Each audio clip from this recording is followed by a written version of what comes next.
Okay, we're out in Alden where we have a garage, a little bit of a deviation in the garage. You can see how the gutter forms out at a crown. Well, when you stand back, you can see the ridge board there's probably almost a 3-inch sag in the ridge board from front to back. And when I went in to inspect it, what it was is these cross members here, there's only 3 of them. This one's completely pulled out right here. So it's pulled out. This wall bumped out. You can see how these nails are pulled out here. So this whole wall just went that way. Both walls did, and the ridge board sagged.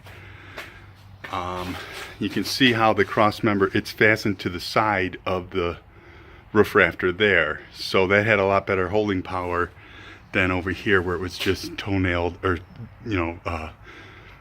toenailed into the roof rafter. So, and when I came here, what I did was this wire right here was stapled. I pulled the staple out of here.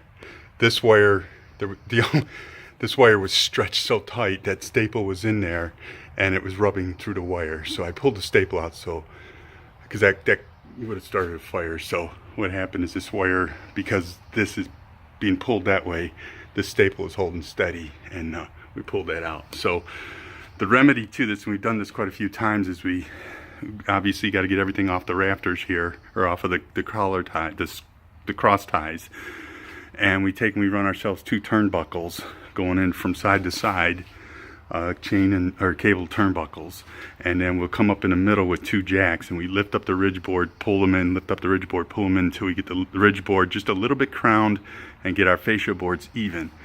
And then we'll go in with 8-foot collar ties from each rafter, 2x4x8s, 4 nail into each rafter, and that creates that triangle effect.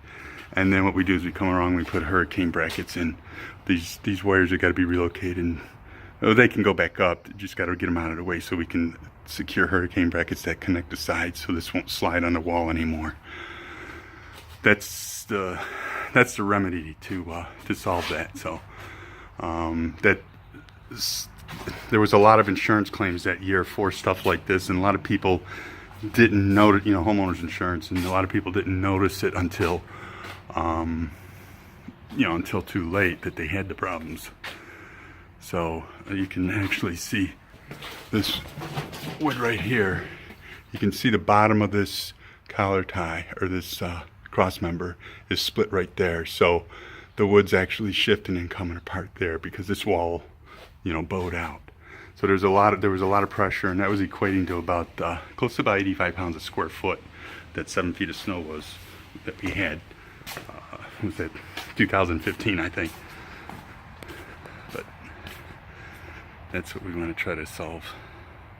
But there's a good 1.5 to 2 inch on each side, plus the ridge.